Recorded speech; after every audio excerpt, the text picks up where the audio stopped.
Hello friends, welcome to my channel Krantikari news. लेकिन सुधीर चौधरी जी 2014 के पहले ना शौचालय था, ना सिलेंडर था, ना उनके घर में बिजली था, ना उनके घर में सड़क था। तो वो किस प्रकार, मैंने बताया ना, वो जंगल से लकड़ी काट के लाते थे, फिर माँ भोजन बनाती थी, फिर वो पैदल 6 कोस जाते थे, फिर नाव पे बैठते थे, फिर पत्रकारिता के संस्थान जाते थे, फिर बैलगाड़ी से लौट के आते थे। तो जो है अब उनको बुनियादी संस्थाओं का ज्ञान ही नहीं है। लेकिन खैर, उनके अनुसार मोदी जी 6 बरस से लॉकडाउन और कोरोना की तैयारी कर रहे थे और सोशल डिस्टेंसिंग और आइसोलेशन इसलिए बहुत बेहतर फॉलो हो पा रहा है। सुधीर चौधरी जी ने कि अगर 10 करोड़ घरों में शौचालय ना होता, अगर घरों में 8 करोड़ घरों में गैस चूल्हा ना होता, अगर 2 करोड़ परिवारों के पास मकान ना होता। देखिए कितने गंभीर क्वेश्चन है इस कोरोना वैश्विक संकट के समय, जबकि देश आपदा महामारी से जूझ रहा है। तो देखिए सुधीर चौधरी जी ने कितने वाजिब सवाल उठाए हैं। घरों में यदि शौचालय ना होता, बिल्कुल बहुत इंपॉर्टेंट बात है ये। 8 करोड़ घरों में गैस चूल्हा ना होता। आपको पता होगा कि 7 से 8% लोग ही अपने सिलेंडर्स को रीफिल करा पाते हैं। शेष सबने बांध के या तो टाड़ पे रखा है या बेच दिया है। बल्कि महोबा के गांव में किसानों का यह भी कहना था कि 1 लीटर मट्टी का तेल मिलता था, जिसकी ढिबरी में हमारे बच्चे पढ़ते थे। वो मट्टी का तेल भी बंद हो गया और चूंकि हमारे पास रोजगार नहीं है तो सिलेंडर रीफिल कराने का तो कोई प्रश्न ही नहीं उठता। रोजगार हो तो सिलेंडर हो। दूसरी चीज, अगर 2 करोड़ परिवारों के पास मकान ना होता, इंदिरा आवास योजना का नाम बदलकर प्रधानमंत्री आवास योजना कर लेना, निर्मल भारत को स्वच्छ भारत कर लेने से योजनाएं मौलिक रूप से आपकी नहीं हो जाती। Stop this cut copy and paste and it won't suits you as well.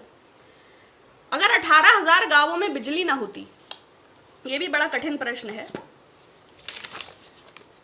6,28,221 गांव हैं भारत में, उसमें से 18,000 गांवों में मोदी जी ने बिजली पहुंचाई और सुधीर चौधरी जी आप तक पहुंचा रहे हैं।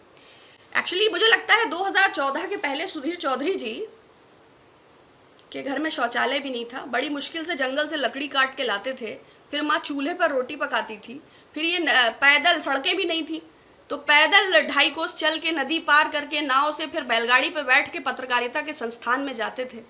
फिर वहां पे बंक किया या क्या किया कि पत्रकारिता का कोर्स तो पूरा हो गया किंतु मानवता और नैतिकता वहीं पर छूट गई। तो जो डेटा दिया है इन्होंने, बैंक का भी दिया है। जनधन खाते कुल कितने खुले हैं?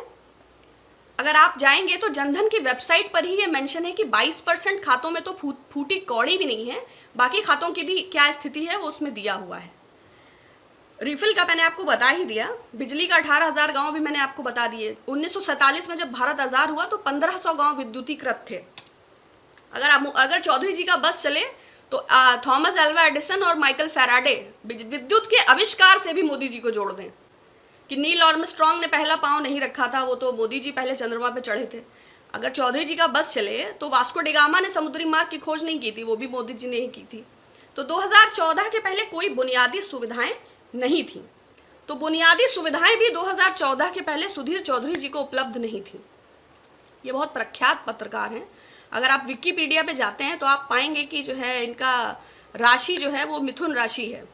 नक्षत्र और नक्षत्र के पद और गोत्र इन्होंने मेंशन नहीं किया है, और चूंकि अब विकिपीडिया अकाउंट एडिट हो सकता है अपने हाथों से तो कुछ उसमें महत्वपूर्ण बातें मिस हो गई। इनका एक गौरवशाली अतीत है।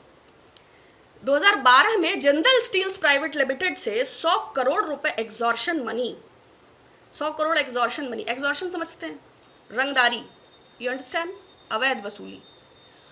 तो 100 crore extortion money Jindal steels से जब मांगा गया तो स्टिंग ऑपरेशन के दौरान इन पर केस फाइल हुआ और ये 14 दिन के रिमांड पे तिहाड़ जेल चले गए। अब ऑब्वियस सी बात है कि पत्रकारिता, वो भी बिना नैतिकता, बिना मानवता, और फिर तिहाड़ का 14 दिन का एक्सपीरियंस, तो इन्होंने बहुत तरक्की किया। निकले तो थोड़ा मानसिक रूप से असंतुलन होना स्वाभाविक था, वो इनकी पत्रकारिता में भी दिखता रहता है। बगदादी और गद्दाफी और पत्थरबाजी और खलीफा, उससे बाहर निकल नहीं पाते हैं, लेकिन खैर इट हैपेंस। तो 2012 का जो भी एग्जॉर्शन का केस था, बट अभी जो इनके टाइमलाइन पे जो ट्वीट पिन है उसमें भारत के प्रधानमंत्री और अमेरिका के राष्ट्राध्यक्ष के साथ उनकी सेल्फी सुशोभित हो रही है। तो आप सोचिए, देश की दुनिया की दो ताकतवर हस्तियों के बीच में बैठ के सेल्फी ले रहे हैं, तो कितने ताकतवर पत्रकार हैं। अब इतनी ताकत रहेगी तो मानवता और मूल्य और नैतिकता और पत्रकारिता और चाटुकारिता, इसमें भेद भी समझ नहीं आएगा। तो इनके 2014 की बुनियादी हम लोग जो बातें कर रहे थे, 2005 से 2014 के बीच, देखिए अगर हम 1947 से जोड़ेंगे ना तो हम हर अगले दिन सबल हुए हैं। ये बात अलग है कि शायद विज्ञापन उतना नहीं हुआ है, लोगों तक चीजों को पहुंचाने के लिए बहुत प्रयास किया गया है। आज 80 करोड़ भारतवासी खाद्य सुरक्षा कानून के अंतर्गत राशन वितरण प्रणाली में ही अपनी भूख मिटा रहे हैं। भाजपा के माननीय हुकुम सिंह जी अब दिवंगत हैं, वो इस बैकुंठ में हैं। यदि वो आप उनका भाषण निकालेंगे तो फूड सिक्योरिटी बिल को उन्होंने बहुत क्रिटिसाइज किया था, किंतु यदि वे स्वर्ग से धरती पर देख रहे होंगे तो वो देखेंगे कि आज भारतवासियों का कल्याण इस खाद्य सुरक्षा कानून से ही हो पा रहा है। जो 80 करोड़ भारतवासियों को भोजन सुनिश्चित हो रहा है, जो विपक्ष लगातार दबाव कर रहा है कि एफसीआई के गोडाउन से आप निकालिए, अंत्योदय राशन कार्ड का लिमिट हटाइए, पर्याप्त भोजन है, राशन मुहैया कराइए, तो ये खाद्य सुरक्षा कानून मनमोहन सिंह सरकार के समय का है। जब आधार कार्ड आया, यूनिक आइडेंटिफिकेशन नंबर, बहुत क्रिटिसिज्म हुआ, उस वक्त भाजपा विपक्ष में थी। हालांकि यूनाइटेड नेशंस ने उस कदम की बहुत तारीफ की। आज ड्राइविंग लाइसेंस हो, पैन कार्ड हो, राशन कार्ड हो, अंत्योदय कार्ड हो, कोई भी कार्ड हो, पासपोर्ट हो, वोटर आईडी हो, सब चीजें आपके आधार कार्ड से ही जुड़ी हैं। ये उस वक्त की देन है। शिक्षा का कानून, शिक्षा से भारतीय जनता पार्टी का दूर दूर तक कोई संदर्भ नहीं है, क्योंकि बौद्धिकता पर हमले की प्रक्रिया में वो सबसे अग्रणी है। 2014 के बाद इंस्टीट्यूशंस की क्रेडिबिलिटी को डैमेज करने के लिए जो जो हथकंडे अपनाए जा सकते थे, चाहे वो श्रीमती स्मृति ईरानी जी को एचआरडी मिनिस्टर बनाना हो, चाहे वीसीज को चेंज करना हो, चाहे सिलेबस में चेंज करना हो, चाहे सिस्टमैटिक अप्रोच के साथ इंस्टीट्यूशंस को डैमेज करना हो, वो सब कुछ किया गया। खैर, शिक्षा के कानून के अंतर्गत 14 लाख से ज्यादा स्कूलों में 20 करोड़ से ज्यादा बच्चे शिक्षा पा रहे हैं, और वही भारत के निर्माण की नींव है। बैंक बनाए गए हों, पीएसयूज के लिए पॉलिसी लाई गई हो।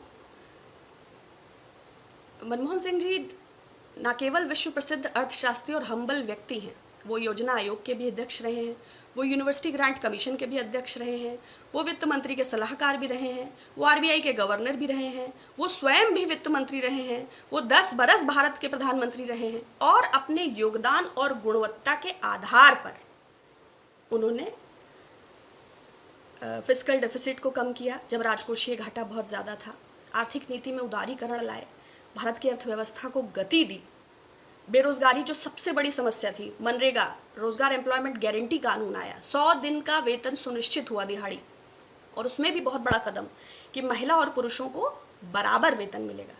लेकिन सुधीर चौधरी जी, 2014 के पहले ना शौचालय था, ना सिलेंडर था, ना उनके घर में बिजली था, ना उनके घर में सड़क था, तो वो किस प्रकार, मैंने बताया ना, वो जंगल से लकड़ी काट के लाते थे, फिर माँ भोजन बनाती थी, फिर वो पैदल 6 कोस जाते थे, फिर नाव पे बैठते थे, फिर पत्रकारिता के संस्थान जाते थे, फिर बैलगाड़ी से लौट के आते थे।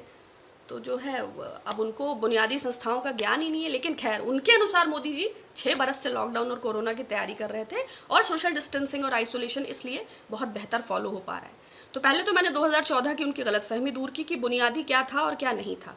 दूसरी महत्वपूर्ण बात, जो प्रश्न उन्हें 5 उठाने थे और जो वो भूल गए, तो चौधरी जी तक मेरा संदेश आप लोग पहुंचाइएगा। जीमेल नहीं है, नहीं तो मैं उनको योजनाएं जो है वो मेल कर देती। विशेष रूप से उन तक ये बात पहुंचाना आवश्यक है कि डॉक्टर्स ऊपर भगवान है और नीचे डॉक्टर्स उसका प्रतिबिंब है। कोरोना के इस संकट के दौर में डॉक्टर्स बहुत सफर कर रहे हैं। Uttar Pradesh medical supply association ने उन्हें घटिया किस्म के पर्सनल प्रोटेक्शन इक्विपमेंट्स प्रोवाइड कराए हैं, जिससे उनकी जान को खतरा है। लगातार डॉक्टर संक्रमित हो रहे हैं। कोरोना वॉरियर्स के साथ मिसबिहेव लगातार बढ़ रहा है। और जो ये जीएसटी के दायरे में हैंड ग्लव्स, सैनिटाइजर्स पे 18%, वेंटिलेटर्स पे 12%, पूरी दुनिया अपने नागरिकों को राहत देने में जुटी है, लेकिन हमारी सरकार इस वक्त भी मध्यम वर्ग की खाल खींचने में जुटी है। मध्यम वर्ग ही कंज्यूमर है हर प्रकार का। हम लोग ही बचते हैं, ना तो किसानी कर सकते हैं, ना परचून की दुकान खोल सकते हैं, ना लेबरी करने जा सकते हैं, ना दिहाड़ी कर सकते हैं, ना मजदूरी कर सकते हैं, और ना काम धंधा बचा। Please do like, share and subscribe क्रांतिकारी news for more news update.